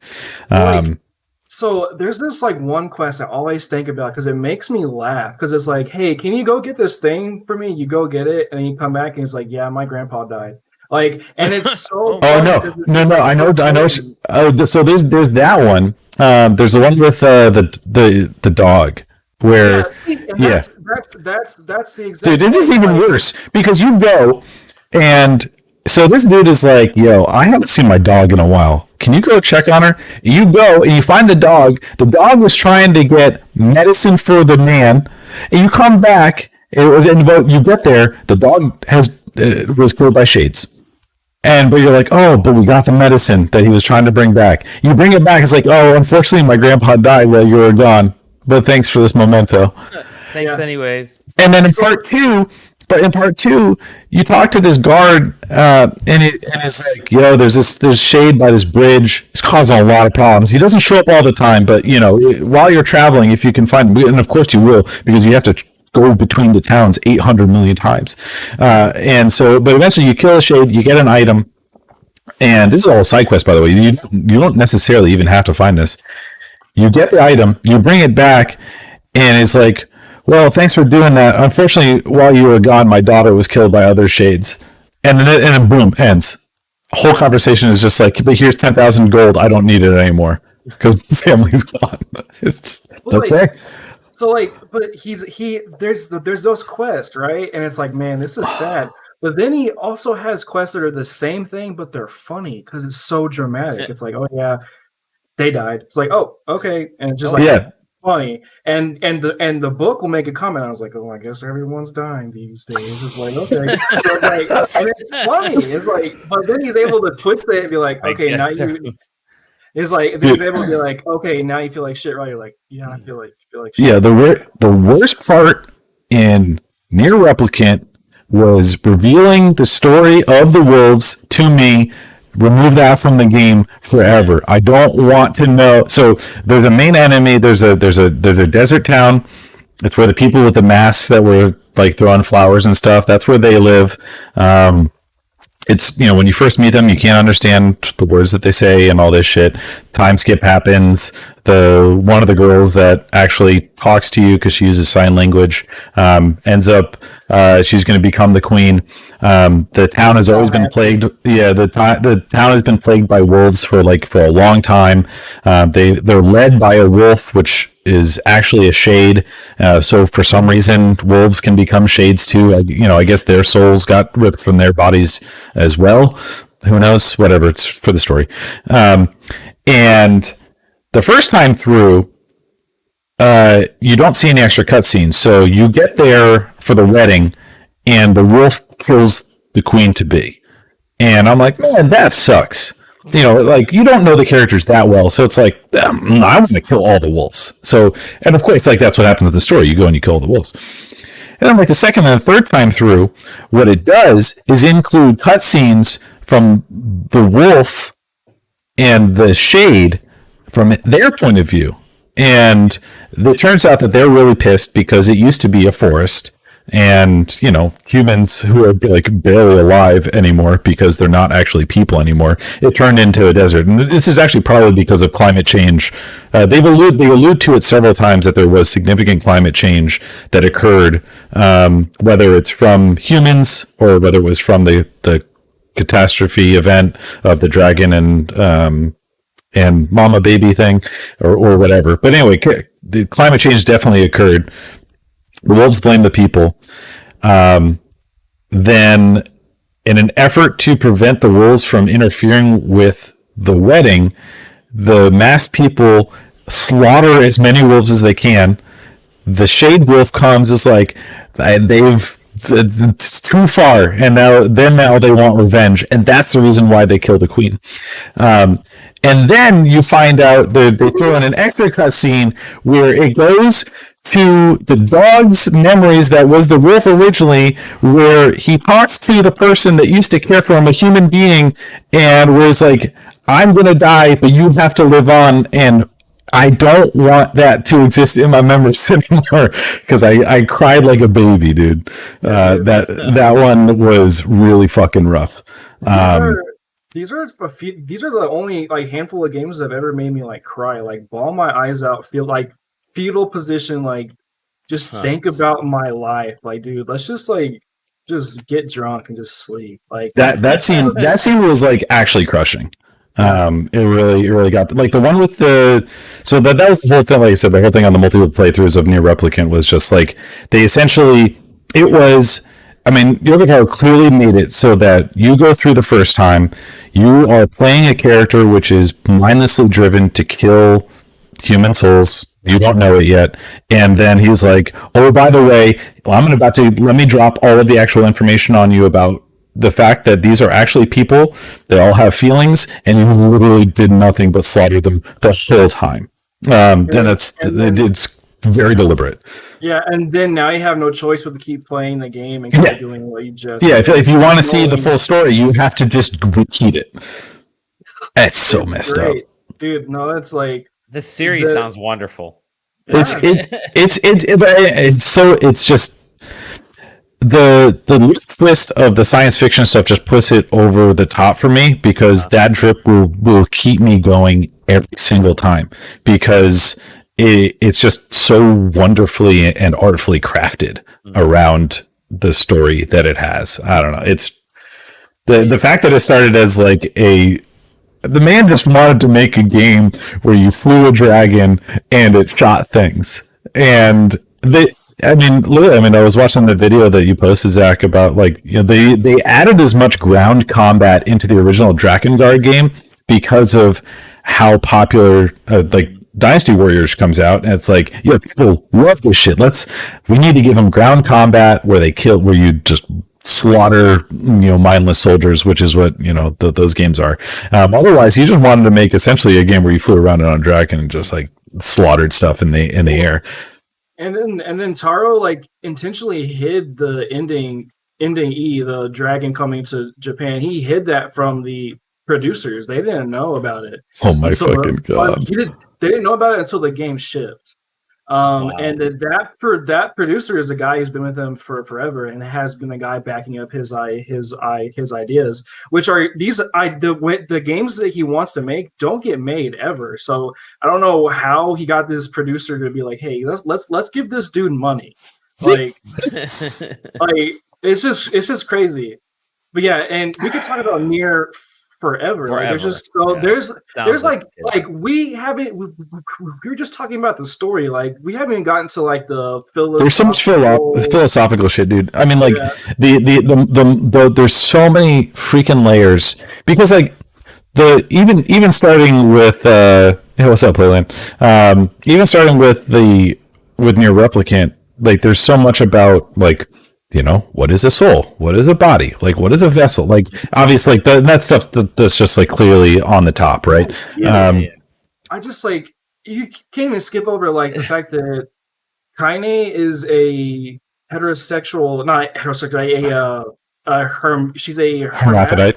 Yeah, she's a hermaphrodite, which doesn't happen in games for one, but two, it builds into this theme of like, what makes you you? Like, what do you use to define what you are? Like, what do people use to define what you are? How do you let that affect you? Like, that's a very big arc for her, and it's just, and not only that, but like it's such a powerful part where so like I said, Kaine gets she is like singularly focused in her story to only get revenge for her grandmother, and the introduction of the Emil character in all of part one, she only knows him as the boy with a blindfold because he can't use his eyes because it turns people to stone, and so she saves the end of part one by letting him turn her to stone, and then at the beginning of part two, Emil, after you lock Kaine away, you then do the part where Emil merges with his sister, right? And so he turns into the kind of like quote unquote monster version of himself, right?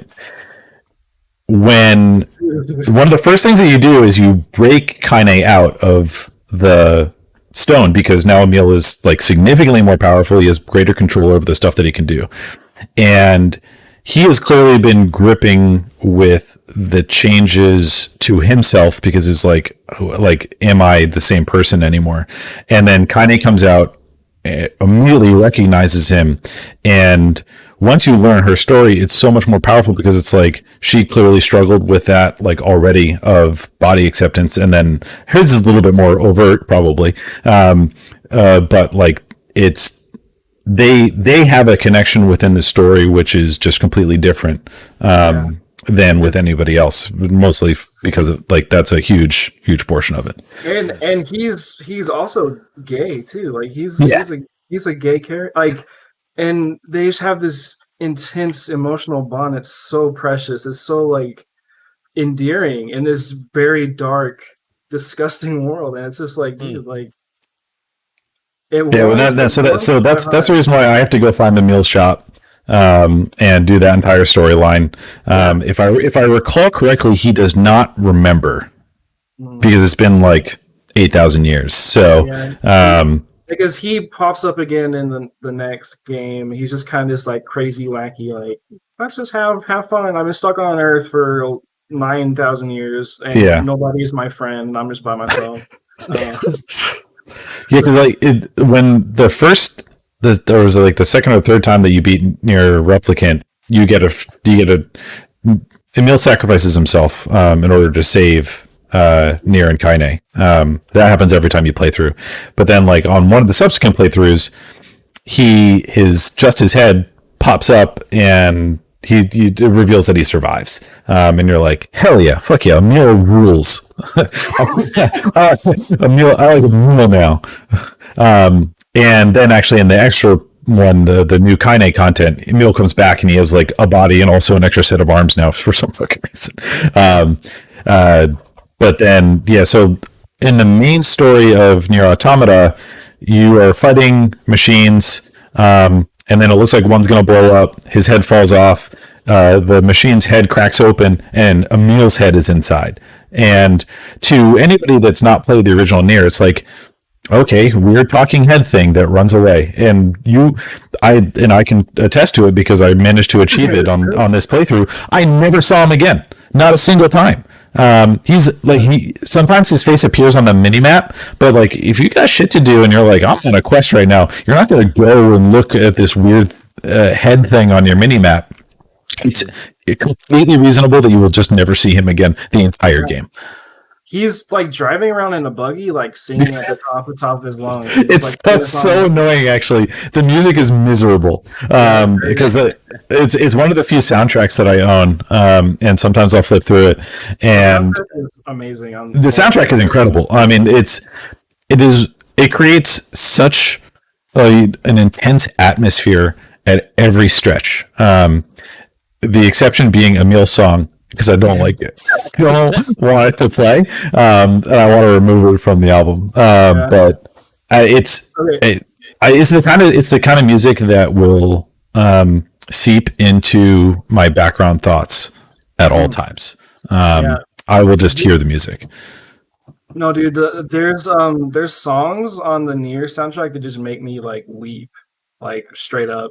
Like I'll just be listening to music on Spotify, like hanging out, and it's like Kaine's theme will like pop on. Yeah. Like, oh shit. So it's like, okay. So we've talked way too long about over this, an hour. So I'm going to fantastic. So I'm going. I've learned a lot. So just as like an ender, I'm going to ask Taylor a question. So in NIER Automata, there's a dialogue choice. There's not a choice, but it's like a dialogue that pops up that says you want to, and there's the 4-letter blank to be, right? There's a little thing. Is like there's a little question like talking to 9S is like you want to blank to be, and it's 4 asterisks. I want to know what you think that word is. So the first time, and I actually thought it. I know that I thought it the first time I played through, and actually I thought it the first time I played through again, and it was fucked both times. And I think like thinking about it like deeper is just. I mean, there's plenty of biases about like the reason why. I mean, like AQ is specifically crafted to be like extremely attractive of a character, so it's like whose bias is being thrown in on that choice. Right. 9S is clearly in love with her in a way, but like the way that they craft the character, I think that he would probably be in love with anybody that gave him companionship, because like that's the way that his character is crafted. So what are you thinking? So what I've always heard is fuck or save, right? Save, yeah. So no, like fuck, love, or save. But I think save is the answer, and I think that makes it even more sad because he can't do anything. Yeah, because he can't do it. Like one of the hallmarks of when you take over his character is that his pod is constantly telling him that like you have to stop. You're not meant for combat. And like what they do is through the storytelling is that they keep like you fight a big battle and it's like you did it, but then it's like your body's like imminently broken because you're not meant to fight. Like it's not what your model was ever meant to do. And it's just like him trying to like go against his fate over and over again. Like there's a lot of fate deterministic stuff, and that goes to the philosophy aspect of stuff that we didn't even get a chance to talk about. Maybe on NIER Quest 2. Part 2, NIER Quest. There's even 2 giant mechs that fight. They're called Marks and Ingalls. Yeah. So, like, if you want to throw that into the mix, it's pretty overt in a lot of places. That like, we read some philosophy books before we made this video game. Exactly. I like to read. We read some philosophy wikis before we made the video game. Yeah, I feel like there's like 2 other episodes that we have to do. Zach. One is like the philosophy edition, and then the other one is all right, let's talk about NIER continuity lore and just go deep on that one, because like that's literally that is a solid hour and a half that like I spent 30 plus minutes just going like doing overview stuff, and we didn't even get to the nitty gritty of continuity level stuff about Drakengard 1. Well, I mean, you guys, for sure you'll have to do that. Let me ask you one thing. Do you think that they're eventually going to make a remake Drakengard? No, there's like I don't think so. No point. Like whatever. At this point, I don't think Square Enix would go for it. It's not a very good game. Like as much as I love everything that has come out of it, like even NIER, in my opinion, like kind of pales to NIER Automata. The way that it like NIER is just too long for what it accomplishes.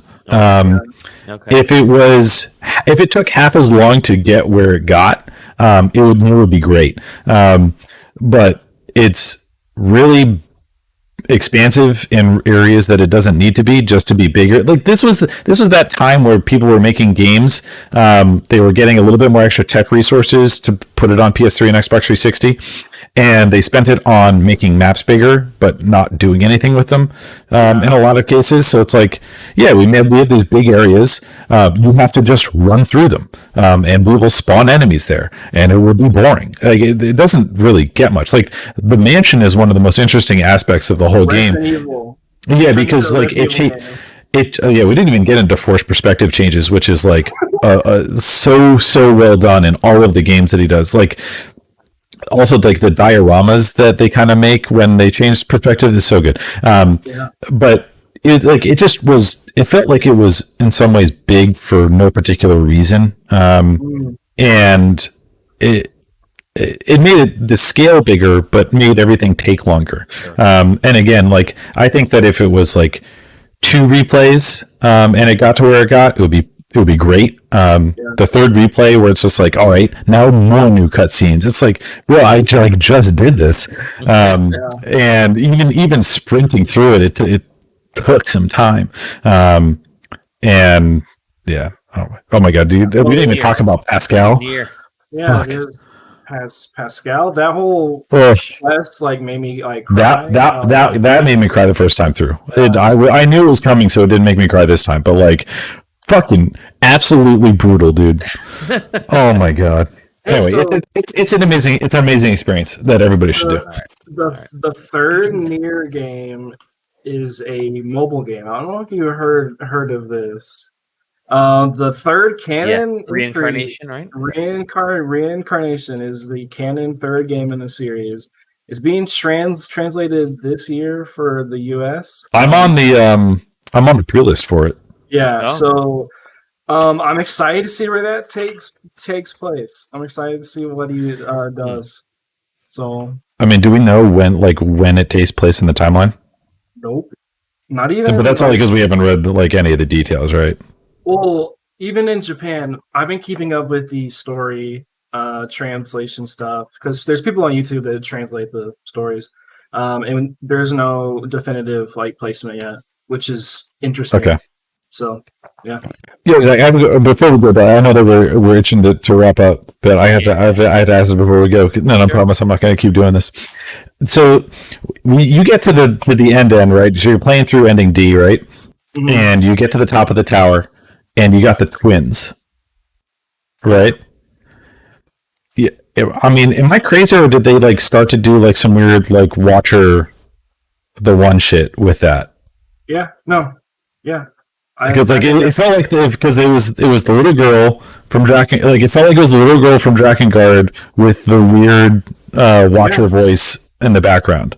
Mm-hmm. But it was supposed to just be the machines, right? Or like what was happening? Is there anything officially there? I don't know, but there probably is. I have to look it up because like it felt like it was it could have just been a throwback to Drakengard. I don't know, but like that one started so knowing them and then having them show up in Automata again, it's like fuck these dudes. Like, oh my gosh, why are they here? Like it's like a completely different experience knowing. Yeah, I cannot believe it.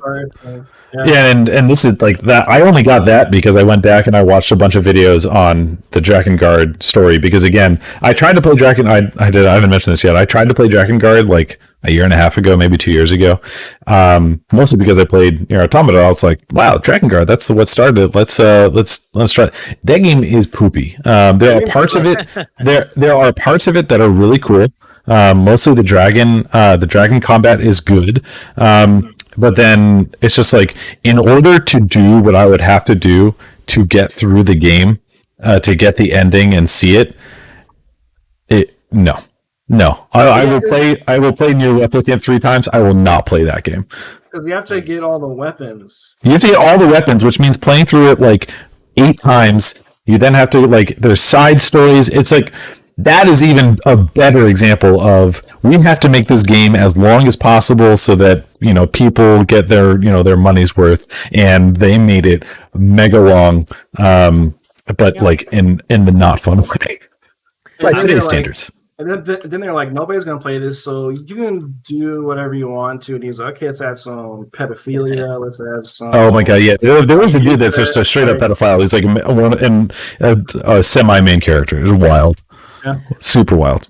I'll just say people sure got their money's worth with this episode because they did. If they want to know about NIER, don't forget to put a spoiler tag on this one because I did actually go through and spoil every single major plot detail. You just narrating that opening video an hour and a half ago was just phenomenal. Oh my god, dude, it's so good. It's so good. It's a beautiful way to end a Sunday night. I've been drinking heavily this whole time, just trying to understand. It's the only way we made it through.